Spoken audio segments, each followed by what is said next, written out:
Alright, down here on JJ's King Midget, we did finally get ourselves a master cylinder. We found one. As you can see, this one's been pissing profusely everywhere for God knows how long. So I'm going to work on disassembly down here. Going to remove the last screw here for the brake light switch. The wiring seen better days. It's corroded. Undo that.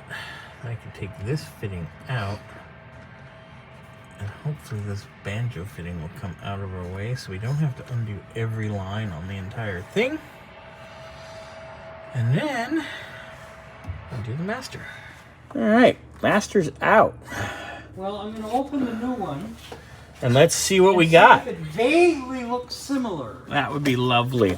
It's nuts. You know, It's our old one. it's old, well, it's a 67, which is almost the end of production, but they were pretty much the same, although sort of like Avanti and like Shelby, they kind of used whatever they had. Yeah. They ran out of something, they'll figure something else out to use.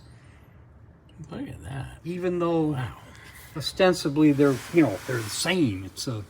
They're the same, but they're different. Yep. And this one's ready to go in. I can't believe it. We got it.